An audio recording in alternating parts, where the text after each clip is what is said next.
안녕하십니까. 저는 40대 여성으로 최근에 겪은 일이 너무나도 무겁게 가슴에 남아 훌훌 털어내고 싶은 마음에 사연을 올리게 되었습니다. 혹시 이곳을 자주 찾으시는 분들 중에 저와 비슷한 일을 겪으신 분들이 있다면 저는 이런 방법으로 털어내게 되었다고 이야기를 하고 싶어서 말입니다. 공감이 가실지 모르겠지만 제가 살아온 아주 기가 막힌 이야기를 풀어보도록 하겠습니다. 모쪼록 제 이야기를 끝까지 들어주시고 저에게 따뜻한 말 한마디 공감 한번 해주신다면 더할 나위 없이 기쁠 것 같습니다. 청취자 여러분들께서는 어릴 때 부모님과 헤어져 지내보신 적이 있으실지 모르겠습니다. 저는 어릴 때 부모님 두 분 모두 돈을 벌어야 하는 상황이었는데 제가 너무 어린 나이였기에 저를 맡길 데가 없어서 아이가 없는 이모 집에 저를 맡겨두었습니다. 이모는 결혼한 지 얼마 되지 않아 아이가 없었는데 제 나이 3살 때 이모 집에서 지내게 되었으니 3살이면 한창 예쁠 나이 아니겠습니까? 이모는 저를 정말 사랑으로 키워주셨습니다. 이모는 정말 친자식처럼 저를 돌봐주셔서 저는 이모 집에서 생활하는데 불편함이 하나도 없이 지낼 수 있었습니다. 거기다가 부모님께서 월급을 받으면 이모에게 저를 키우는 값이라고 생활비를 보태주셨기 때문에 이모가 더욱 저에게 복덩이라며 잘해주셨었습니다.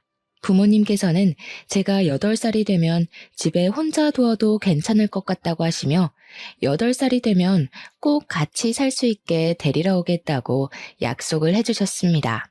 그게 제 나이 6살 때 한 약속이니까 저는 2년만 더 기다리면 부모님과 함께 살 수 있을 것이란 희망을 가지고 기다리게 되었습니다.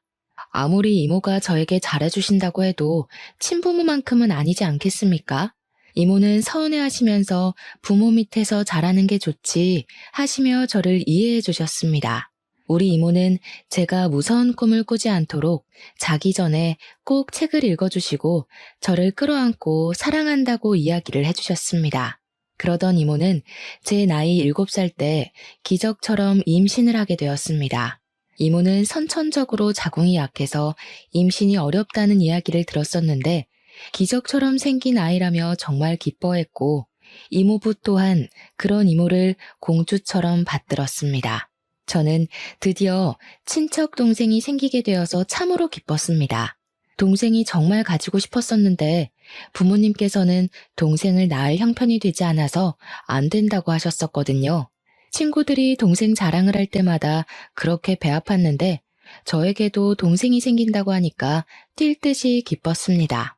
제가 8살이 되기 직전 이모는 사촌 동생을 출산했고 저는 우는 것밖에 할 줄 모르는 아기를 보면서 정말 신기하고 작고 예뻐서 어쩔 줄 몰랐습니다.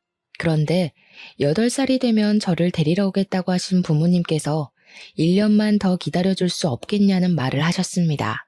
잘은 모르겠지만 이모와 부모님께서도 은근히 소리를 높이며 싸우셨던 것 같습니다. 저는 8살이 되기만 손꼽아 기다렸는데 1년을 더 기다려야 한다고 하니 주눅이 잔뜩 들었습니다. 하지만 더욱 저를 힘들게 했던 것은 오로지 저를 위해 하루를 살아왔던 우리 이모가 그때부터 저는 군 식구 취급을 하기 시작하셨다는 것입니다. 저는 당연히 사촌 동생이 갓난아기였기 때문에 손이 많이 가고 사촌 동생을 위해 하루를 보내야 한다는 것 또한 이해를 하고 있었지만 그래도 서러웠습니다. 저도 고작 8살밖에 안 된 어린아이인데 당연히 질투가 나고 서운한 마음이 들지 않겠습니까? 너무나도 잘해주던 이모가 갑자기 저에게 차가운 말투를 쓰고 제가 방을 하나 차지하고 있는 것도 마음에 들어 하지 않고 저를 귀찮아 하셨습니다. 저에게 이 방은 우리 아이가 써야 하는 방인데 하면서 계속해서 눈치를 주시니 저는 하루빨리 부모님의 품으로 돌아가고 싶다는 생각을 하게 되었습니다. 한 달에 한두 번 부모님께서 저를 보러 와주시긴 했지만 같이 사는 것과는 차원이 달랐으니까요. 제가 이모가 차가워졌다고 몇 번이나 이야기를 했지만 부모님께서는 미안해하시며 저에게 이해를 하라고 했습니다. 이모에게도 소중한 존재가 생긴 것이라고 하시면서요. 저는 꽂아놓은 보릿자루 같은 신세가 되었지만 꿋꿋하게 부모님과 함께 집으로 돌아갈 날만 기다리면서 버티고 참았습니다. 부모님께서 약속하신 1년이 지나가고 9살이 된 어느 날, 제가 폐렴에 걸려서 하루 종일 집에서 앓게 되었고, 이모는 사촌 동생에게 옮기기라도 할까봐 부모님께 연락을 드린 것 같습니다.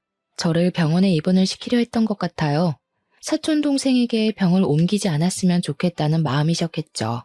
부모님께서는 급하게 연락을 받고 저를 데리러 오겠다고 이모 집으로 오시다가 그만 사고가 나게 되었고, 저는 끙끙 앓던 도중에 이모 손에 이끌려 장례식장을 가게 되었습니다. 졸지에 한날 한시에 부모님을 잃게 된 저는 고열로 장례식장에서 쓰러지게 되었고, 일주일간 입원을 한 뒤에 다시 이모 집으로 돌아오게 되었습니다. 어린 나이에 이게 무슨 일인가 이해도 하기 전에 이모는 저를 짐덩어리 취급을 하기 시작하셨습니다. 그때마다 이모부는 이 어린아이가 뭘 알겠냐고 그렇게 상처를 주지 말라며 제 편을 들어주셨지만, 이모는 그런 이모부에게 매번 소리를 질렀습니다.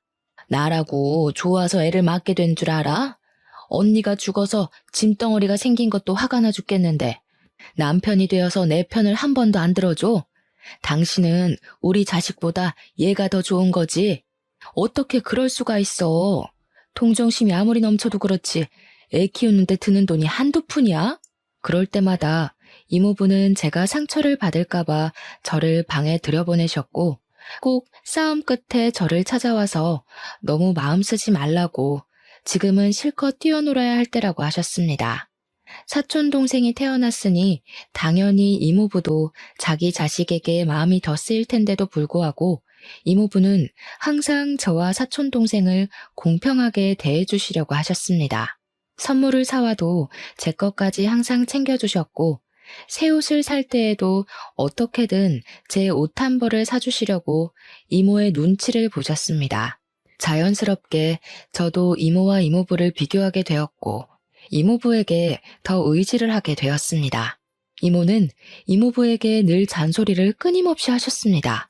우리 애 입히고 먹이고 할 돈도 모자라는 와중에 뭐 예쁘다고 군 식구한테 돈을 써? 지금이라도 고아원에 보내는 거 늦지 않았다니까? 어떻게 자기 조카를 고아원에 보낼 수가 있어? 그리고 애 걷어둔다고 보험금은 다 수령해놓고 사람이 그렇게 못되게 굴면 천벌받아. 여태 우리가 먹여주고 입혀준 것만 해도 그 보험금 다 썼겠다. 푼돈이야 그거. 저는 그 대화를 엿들은 이후에 정말 죽은 듯이 조용히 살았고, 최대한 이모의 심경을 거스르지 않도록 행동했습니다. 제가 아무리 안 입고 안 쓴다고 해도 저에게 들어가는 최소한의 비용이라는 게 있으니까 눈치를 많이 보게 되었죠. 밥 먹을 때도 사촌 동생과 저의 반찬 차별을 당연하게 생각하게 되었고, 소풍 갈 때도 도시락 한 번을 싸주지 않아서 늘 1,000원짜리 김밥을 포장해 갔습니다. 그 당시에는 급식비나 우유값도 전부 부모님 주머니에서 나왔는데 이모에게 그 돈 달라는 소리를 쉽게 꺼내본 적이 없었습니다. 제가 하도 급식비를 밀리다 보니 담임 선생님께서 한 번은 이모에게 직접 전화를 걸었고, 이모는 그게 또 자존심 상한다며 저를 혼내시곤 했습니다. 그렇게 군 식구로 살게 된 지도 꽤 흐르고, 제가 16살이 되었을 때 우연히 저는 길거리 캐스팅이라는 것을 받게 되었습니다. 저는 연예인이 될 수 있는 건가 잠시 부푼 꿈을 가지게 되었는데, 명함을 받은 주소로 찾아가니 저에게 장황한 설명을 늘어놓으면서 트레이닝비를 내라고 하더라고요. 그러니까 연예인이 되려면 기본적으로 춤, 노래, 연기를 할 줄 알아야 하는데 아무것도 할 줄 모르니 배워야 한다면서 돈을 내놓으라고 하는 겁니다. 그 비용이 엄청나게 비싸서 저는 하고 싶은 마음이 간절했지만 돈이 없어서 할 수 없을 것 같다고 정중하게 거절을 하고 나왔습니다. 제가 며칠을 우울해하면서 의기소침해하고 있자 이모부께서 무슨 일이 있는 거냐고 물어보셨고, 저는 솔직하게 제가 받은 제안에 대해 이야기를 했습니다. 제 이야기를 들으시고는 이모는 그런 거 다 사기라고 하시면서 주제 파악을 하라고 누가 너한테 연예인 하라고 하겠냐고 하시더라고요. 하지만 이모부는 하고 싶으면 트레이닝비를 주겠다고 저에게 진짜 하고 싶은 게 맞냐고 물어보셨습니다. 이모는 우리 애가 지금 초등학생이 된 마당에 그렇게 큰 돈을 쓰면 어떻게 하냐고 난리가 나셨죠. 저도 염치가 없어서 이모부에게 그렇게까지 하고 싶은 일은 아니라고 했는데 기획사라는 곳에서 계속해서 저에게 연락을 해왔습니다. 이런 신선한 마스크는 찾기 힘들다. 돈이 부담되면 보호자를 직접 만나서 설명하겠다. 연예인이 딱 어울리는 직업이다 하시면서요. 트레이닝비를 깎아주겠다고 300만 원만 내라고. 원래 6개월 트레이닝 비용이 700만 원인데 파격 할인해주는 거라며 저에게 하자고 하더라고요. 저는 아르바이트를 해서 그 돈을 마련해야겠다 하고 생각했는데 이모부께서 미래를 위해 투자하는 거라며 300만 원을 주셨습니다. 너무나도 신이 나서 바로 그 회사에 돈을 주었고 트레이닝을 받게 되었는데 한 달 만에 사기를 당했다는 것을 알게 되었습니다. 그곳은 연예 기획사가 아닌 일종의 학원 같은 곳이었고 순진한 학생들을 꼬셔서 연예인을 시켜준다고 한 뒤 그냥 대충 연기 수업만 받게 하는 그런 곳이었던 거죠. 당연히 저는 이모에게 눈물 콧물 쏙 빠질 만큼 혼이 났고 이모부는 저를 토닥이면서 그런 게 전부 경험이 되는 거라고 위로를 해주셨습니다. 하지만 저는 그날 이후로 이모에게 대역죄인이 되었고 눈치를 보면서 사는 게 너무 힘들어서 집을 나가야겠다는 결심을 하게 되었습니다. 제가 17살이 되고 고등학교에 입학을 할 나이가 되자 저는 기숙사가 딸린 특성화 고등학교에 지원을 했고 합격을 하게 되었습니다. 말이 좋아 특성화 고등학교지 고등학교 졸업 후에 취직을 할 수 있는 상고 같은 곳이었습니다. 저는 집을 나오고 싶다는 마음이 너무나도 간절했고 대학을 갈 마음 또한 없었기에 졸업 후 바로 취업을 할 수 있는 그 학교가 제 동화줄처럼 느껴졌습니다. 이모부는 저에게 아직 나이가 어리기 때문에 기숙사에 들어가는 게 위험해 보인다고 반대를 하셨지만 이모의 눈치를 보는 것보단 훨씬 좋을 것 같다고 생각했습니다. 거기다가 이모가 드디어 저를 치울 수 있다고 생각을 한 건지 결정을 참 잘했다며 고등학교 등록금은 내주시겠다고 선심을 쓰셨거든요. 저는 결국 이모부의 반대에도 짐을 싸서 대전에 있는 기숙사 고등학교로 내려오게 되었습니다. 그리고 일부러 이모와 연락을 하지 않으려고 학교 생활에 엄청나게 집중하면서 지냈습니다. 이모부는 제가 걱정이 되었는지 간간히 연락이 오긴 했지만 기숙학교에는 저처럼 낙동강 오리알이 된 친구들이 많아서 그런지 친구들과 노는 재미에 이모부 연락을 자주 받지 않았습니다. 그렇게 3년이라는 시간을 대전에서 보내게 되면서 이모의 가족과는 서서히 연락이 끊기게 되었고 저는 학교에서 좋은 성적을 유지한 결과 졸업 후에 바로 취업을 할 수 있게 되었습니다.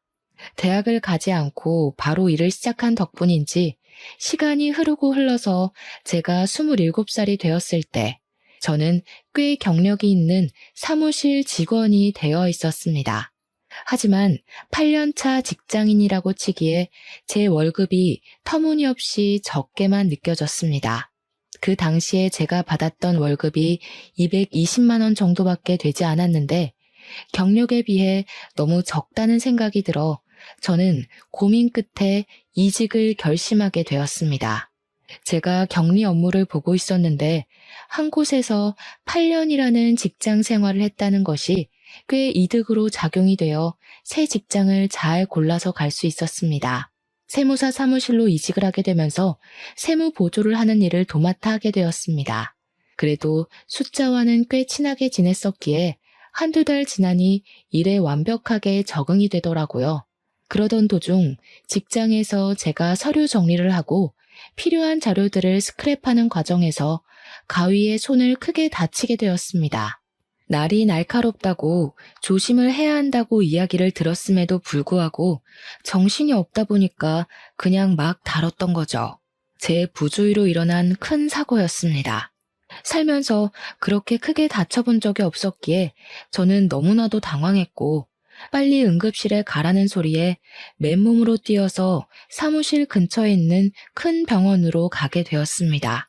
다행히 뛰어서 갈 수 있을 만큼 가까운 거리였고 낮 시간대라 그런지 응급실에 환자도 별로 없어서 저는 바로 찢어진 부분을 봉합하는 수술을 받을 수 있었습니다. 그런데 제가 너무 놀라서 정신이 없는 상태로 응급실을 달려갔다 보니까 지갑을 까먹고 들고 오지 않은 것이었습니다. 상처를 꿰매고 항생제 링거를 한 통 다 맞고 가라고 하셔서 서너 시간 정도는 응급실에서 보냈는데 시간을 보니 직원들이 다들 퇴근을 했을 시간이더라고요. 지갑을 가지고 와달라고 부탁을 할 사람도 없고 응급실에 사정을 이야기하고 내일 갚겠다고 해도 되나 고민을 하고 있었습니다. 그런데 우리 회사 세무사님 중 한 분이 미진 씨 하면서 제 이름을 부르면서 병원비를 대신 결제해 주시는 게 아니겠습니까? 여긴 어떻게 오셨어요? 계산은 제가 해도 되는데 제가 지갑을 사무실에 두고 와서 제가 내일 꼭 갚을게요. 아닙니다, 미진 씨. 제가 병원비 결제해 드리려고 기다리고 있었어요. 이 정도는 제가 하게 해주세요. 저는 상당히 그런 친절이 부담스럽게 느껴졌습니다. 왜냐하면 그분은 저보다 9살이나 많으신 분이었고 평소에도 힐끔힐끔 저를 훔쳐보고 있었던 사람이었거든요. 제가 의도적으로 대화를 피하고 지내던 사람이었는데 불쑥 응급실에 나타나서 병원비를 결제하실 거라고는 생각도 못하고 있었습니다. 입씨름을 하고 싶진 않았지만 여지를 주면 안 되겠다는 생각에 과장님께 제가 꼭 갚겠다고 내일 바로 보내드릴 테니 계좌번호를 달라고 했습니다. 그러니 땀을 막 닦으시면서 그러지 말고 자기한테 밥 한 끼 사는 게 어떠냐고 하시는 겁니다. 데이트를 신청하는 것 같은 기분이라 팔뚝에 살짝 소름이 돋더라고요. 그래서 싫다고 거절을 하고 돈으로 드리겠다고 다시 한번 이야기를 했습니다. 무슨 창과 방패도 아니고 제가 계속 돈으로 드리겠다 하면 과장님은 저에게 밥으로 사주면 좋겠는데 하시더라고요. 응급실 앞에서 피곤해 죽겠는데 이런 대화를 왜 하고 있어야 하는지 머리가 지끈거리더라고요. 또래도 아니고 저보다 9살이나 많으신 분이 제가 하는 말이 거절이라는 걸 알고 있을 텐데도 박박 우기니까 진짜 피곤하고 힘들더라고요. 저는 계좌번호 보내달라고 말을 하고 응급실 앞에 서 있는 택시에 올라타서 그냥 출발해버렸습니다. 택시를 쫓아오는 듯 보였던 과장님은 제가 뒤도 돌아보지 않고 가니까 그냥 멍하니 서 계시더라고요. 그때부터 저는 사무실에서 그 과장님을 마주쳐도 은근히 피하고 대화를 차단하면서 지냈는데 계속해서 저에게 문자 메시지를 보내셨습니다. 밥 한 끼 같이 먹자. 오래 지켜봐 왔다. 자기랑 같이 홀어머니 모시고 살 며느리 구한다.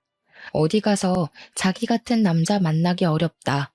문자만 올 때는 그냥 무시를 하면 됐는데 제가 하도 무시를 하니까 이제 회사에서까지 말을 거는 게 아니겠습니까? 업무적으로 부딪힐 일이 전혀 없음에도 일부러 저에게 복사 좀 해달라, 프린트 좀 해달라 하면서 일을 시키는 겁니다. 오죽하면 회사 사람들이 전부 그 과장님의 마음을 눈치채고 우리 노총각 드디어 장가가냐고 은근히 저랑 붙여놓으려고 하더라고요. 정말 마음 같아서는 일을 때려치우고 싶었지만 여기만한 사무실 찾기가 힘든다는 걸 잘 알고 있어서 버티고 또 버텼습니다. 회사에서 만나다 보니까 제가 딱 잘라서 거절을 해도 얼굴을 계속 봐야 하지 않겠습니까? 욕도 못하고 부담스럽다고 애둘러서 거절을 했습니다.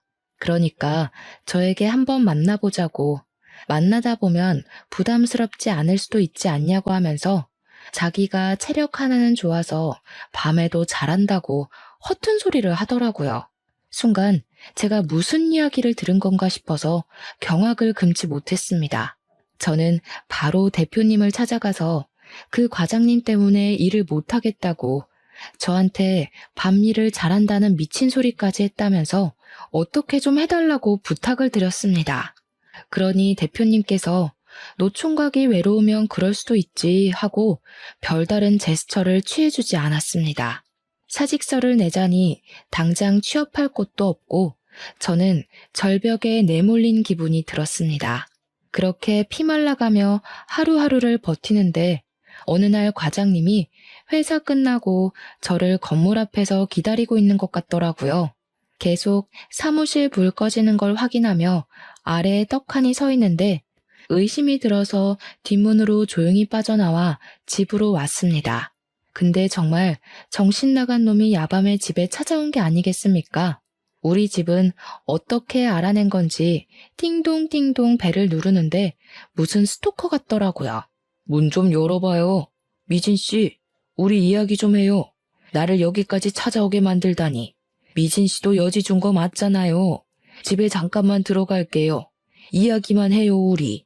제가 정신 나간 것도 아니고 문을 열어주겠습니까? 바로 경찰에 신고를 했더니 세상이 흉흉해서 그런 건지 10분 만에 도착을 했더군요. 경찰이 과장님한테 이러지 마시고 집에 가시라고 하니까 뻔뻔하게도 이 집에 있는 게 자기 여자친구다. 싸워서 화 풀어주러 온 거다 하면서 거짓말을 하더라고요. 문 뒤에 숨어서 듣고 있다가 너무 어이가 없어서 걸쇠를 걸고 문을 연 다음 그 틈으로 스토커라고 애인 사이 아니라고 경찰에게 울면서 호소를 했습니다. 경찰도 난감한지 경찰서로 와서 조서를 좀 써줄 수 있냐고 하길래 저 스토커랑 분리만 시켜주면 언제든지 가겠다고 했죠. 결국 과장님은 경찰에게 끌려나갔고 저는 다음날 회사에 연차를 내고 경찰서에 가서 조서를 쓰고 왔는데 출근을 하니 소문이 다 났더라고요. 대표님까지 저한테 혀를 차면서 뭘 이런 걸로 예민하게 신고를 하고 그러냐고 오죽 좋으면 저러겠냐고 하는 게 아니겠습니까? 너무 화가 나서 앞뒤 생각도 하지 않고 일 그만두겠다고 하고 직장 내 괴롭힘으로 신고를 했는데 대표가 저 모양 저 꼴인데 뭐 진전이나 있었겠습니까? 저는 결국 고용노동부에 신고를 넣었습니다. 저는 사직서를 냈으니 한순간에 백수가 됐고 직장을 구하기 위해 이리저리 원서도 넣고 발로 뛰기 시작했습니다. 28살이니까 저 하나 취직할 곳은 있겠지 생각을 하다가 이왕이면 저도 스펙이라는 걸 좀 쌓으면 좋겠다 싶어서 자격증을 따기로 마음을 먹었습니다. 국비 지원이라는 좋은 시스템이 있어서 지원을 받아 학원을 등록하게 되었습니다. 워드 프로세스라든지 엑셀, 한글과 컴퓨터 자격증을 따게 되었는데 강의를 들어야 했거든요. 거기에 강사로 온 사람이 32살인데 무척이나 외모가 훌륭했습니다. 성격도 괜찮은 편인 건지 수강생들이랑도 잘 지내는 것 같고 수업이 끝나면 같이 맥주 한잔하러 나가기도 하고 하더라고요. 저는 김 과장 사건 이후에 사람을 좀 피하게 되고 소극적인 면이 도드라지면서 수강생들과 잘 어울리지 못했는데 강사님이 저를 불러주기 시작했습니다. 같이 놀다 가자고 술 한잔 할 건데 같이 가자고 하면서 저를 불러내어 주셨고 한두 번 자리를 하다 보니 다들 친해지게 되었습니다. 아무래도 기초만 잘 배우면 쉽게 딸 수 있는 자격증이라 그런지 자격증을 따고 취업 자리를 알아보고 있으니 강사님이 저에게 좋은 회사가 있다면서 추천을 해주시더라고요. 알고 보니 강사님의 지인분이 운영하는 회사인데 월급도 평균 급여 정도는 받을 수 있을 거라고 일도 쉽다고 한번 가보라고 하더라고요. 가구 회사였는데 장부를 다루는 사무일을 보면 된다고 설명을 해주셨어요. 무엇보다 중요한 월급이 제가 원했던 금액과 비슷했고요. 저는 면접을 보고 사장님 마음에 들은 건지 바로 일을 시작하게 되었고 평화로운 시간이 다시 시작되었습니다. 그래도 강사님 덕분에 취직을 했으니 제가 밥을 한번 사겠다고 연락을 드렸는데 본인은 밥보다 술을 더 좋아한다고 술을 사달라고 하시더군요. 직장인의 스트레스 푸는 방법은 퇴근 후에 맥주 한 잔 아니겠습니까? 저는 강사님과 약속을 하고 술을 한 잔 하게 되었습니다. 한창 회사 이야기에 자격증 이야기를 나누다가 뜬금없이 저에게 남자친구가 있냐고 물어보시더라고요. 그래서 남자친구는 없다고 한동안 만날 생각도 없다 하면서 김 과장 이야기를 꺼내어 제가 당했던 일을 술술 털어놓게 되었습니다. 김 과장 덕에 남자 공포증이라도 생긴 것 같다고 이야기를 했더니 강사님이 엄청 진지하게 자기가 버팀목이 되어주면 안 되겠냐고 하더라고요. 사람으로 받은 상처는 사람으로 극복해야 하는 법이라며 자기랑 연애를 하면서 같이 노력해보자고 하는 겁니다. 강사라서 그런 건지 말도 너무 잘하고 홀린 듯이 저는 고개를 끄덕이게 되었고 그날 이후로 저와 강사님은 연애라는 걸 하게 되었습니다. 저는 혼자 원룸에서 살고 있었는데 연애를 하다 보니까 정말 이상하게 헤어지는 게 너무너무 싫은 게 아니겠습니까? 남자친구에게 자꾸 우리 집에서 하루 자고 가 하다 보니까 자연스럽게 남자친구의 짐이 저희 집에 쌓이게 되고 반동거를 하게 되었습니다. 서로 같이 있는 시간이 늘어나고 버릇이나 취향 같은 걸 알게 되면서 더 깊은 사랑이 싹트게 되었습니다. 저는 남자친구에게 사실 우리 부모님이 돌아가신 이후에 이모네 집에서 자라게 되었는데 지금은 연락을 하지도 않고 연락처도 바뀌어서 모른다고 털어놓았습니다. 그런데 남자친구도 저랑 비슷한 상황 속에서 자라왔다는 것을 고백하는 게 아니겠습니까? 부모님이랑 인연을 끊고 지내게 되었다면서 혼자 살아온 지 시간이 꽤 흘렀다고 그래서 저 같은 여자를 만나서 안식처를 얻고 싶었다고 이야기를 하더라고요. 그 말을 듣는데 마음이 뭔가 뭉클하고 아, 이 사람이 내 인생의 반쪽이구나 하는 걸 느끼게 되었습니다. 그때 조금 더 제 인생에 대한 고민을 했어야 했는데 인생의 반쪽이라 느끼자마자 저희 둘은 혼인신고부터 하고 같이 살림을 차리기로 결정을 했습니다. 어차피 혼주석을 채울 사람도 없고 상견례도 필요가 없으니까 남자친구와 저와 둘이 같이 잘 살아보자 하는 마음으로 말입니다. 가락지 하나씩 나눠 끼고 결혼식도 없이 원룸에서 생활을 하게 되었는데 처음에는 헤어지지 않아도 되는 것이 참 좋았습니다. 그런데 금방 현실의 벽에 부딪히게 되었습니다. 원룸에서 둘이 살다 보니 서로의 사생활이 전혀 지켜지지 않았던 것입니다. 가끔은 혼자 있을 시간도 필요한데 말이죠. 그래서 제가 남편에게 물어보았습니다. 당신이 혼자 살던 집은 어떻게 했어? 나 만나기 전에 살던 집 말이야. 그 집 정리한 돈이랑 이 원룸 보증금 합쳐서 투룸으로 이사를 갈까?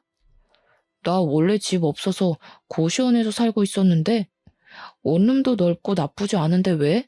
당신 강사일 오래 하지 않았어? 왜 집도 없이 고시원에서 살았어? 젊었을 때 돈 모으는 것만큼 바보 같은 짓도 없다던데. 당연히 놀고 즐기느라 돈 못 모았지. 알고 보니 그동안 사람들 만나서 돈을 펑펑 쓰느라 모아둔 돈이 하나도 없었던 것이었습니다. 동거할 때까지만 해도 제 위주로 생활을 하던 남편은 혼인신고를 하고 같이 살기 시작한 이후부터 완전 제멋대로 행동하기 시작했습니다.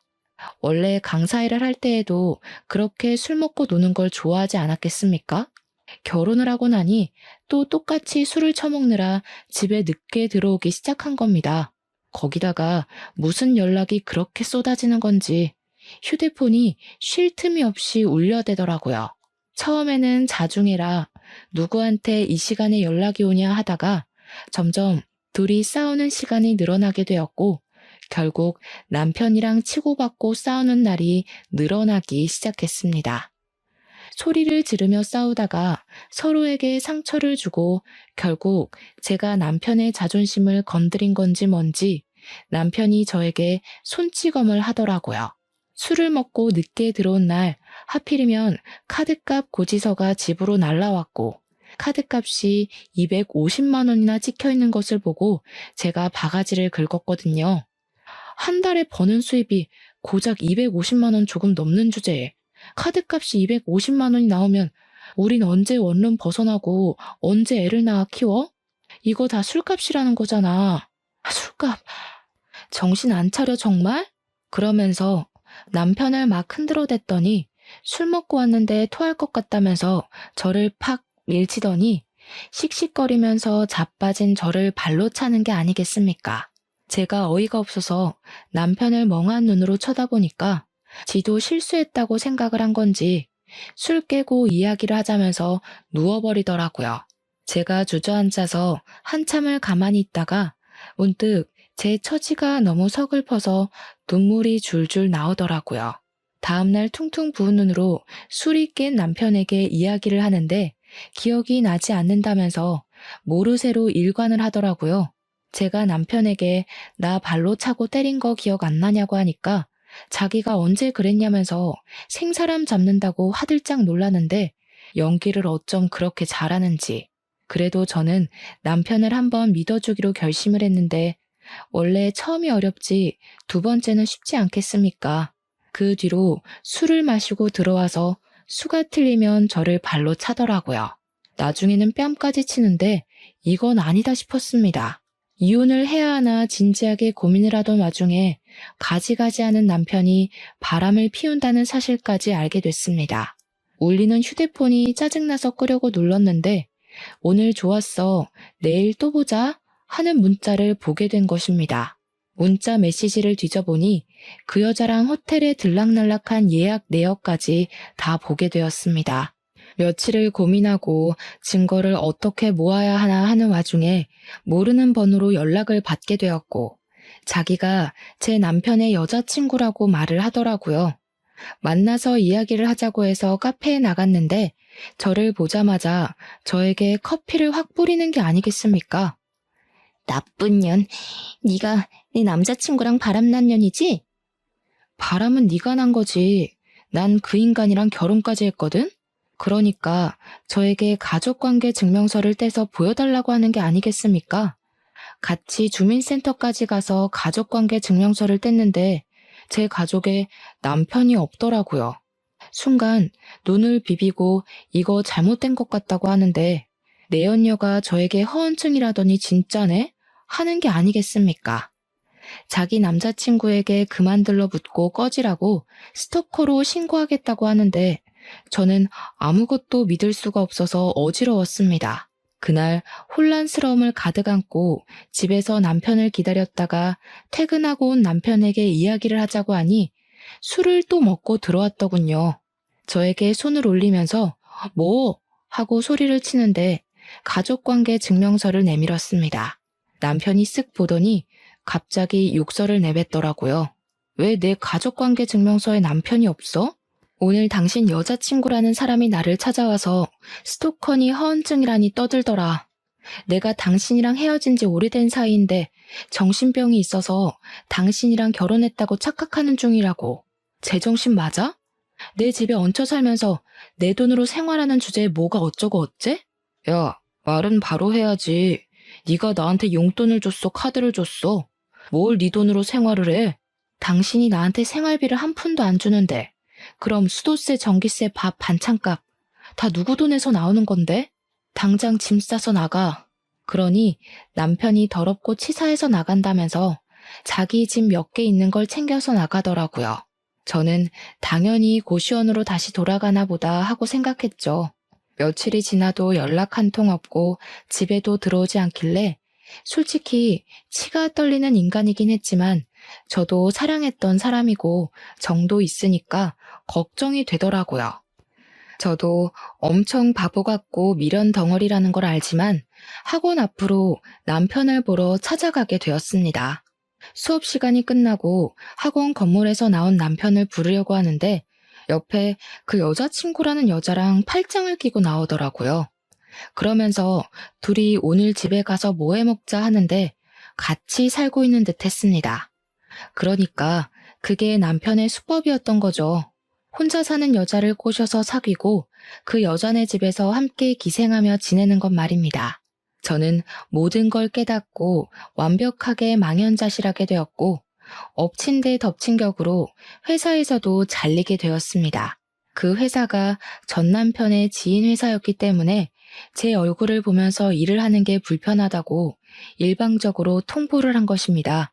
그렇게 며칠을 바보처럼 울면서 지내다가 저는 새롭게 결심을 하게 되었습니다.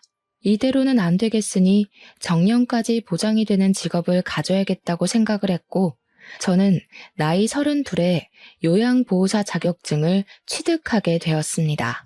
2달이라는 시간 동안 교육을 성실하게 이수를 했고, 국가고시 준비를 코피를 쏟으며 한 결과 4개월 만에 아주 빠르게 자격증을 따게 되었습니다.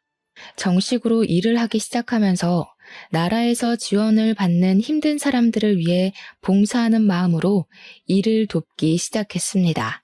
치매의 노인들이라거나 병상에 누워 움직이지 못하는 노인들을 위해서 일을 했는데 사실 여간 힘든 일이 아니었습니다.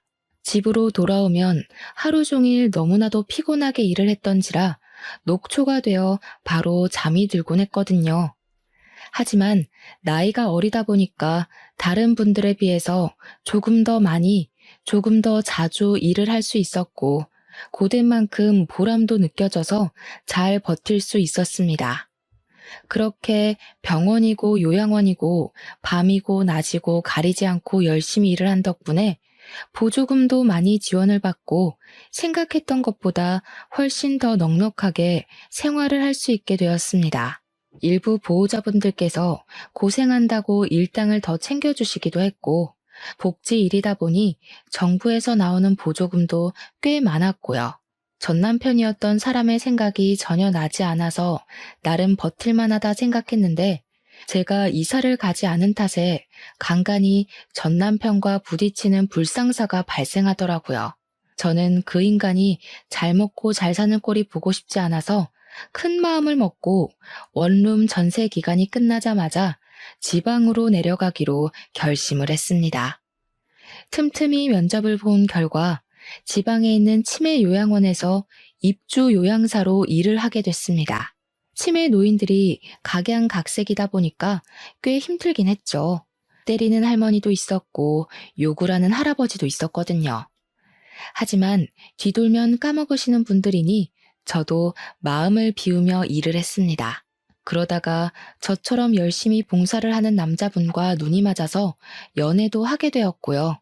3년이라는 시간을 같이 일하면서 보다 보니 꽤 괜찮은 사람이라는 걸 알게 됐습니다. 가식도 없고 봉사를 하는데 진심이구나 하는 걸 알게 됐고, 연애를 36에 시작해서 나이 40에 결혼을 하게 되었습니다.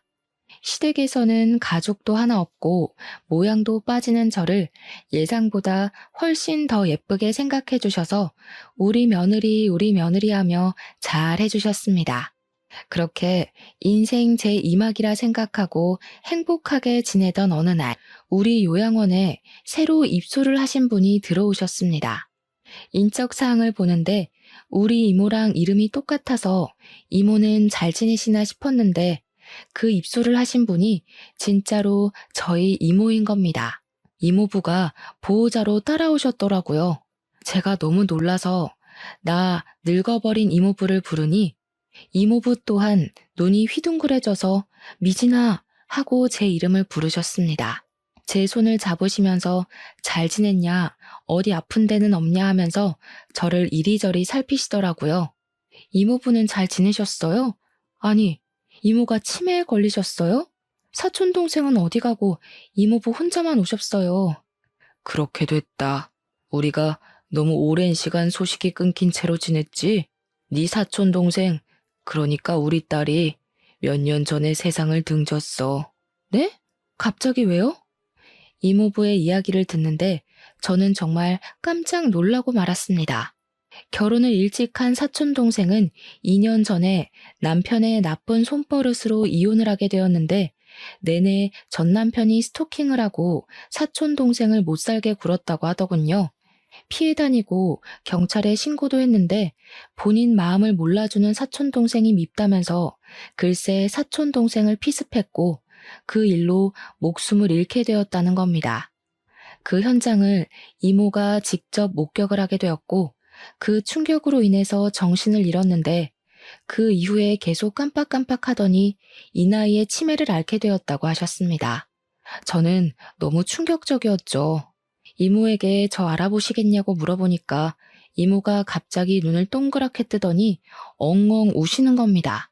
희진이, 우리 희진이.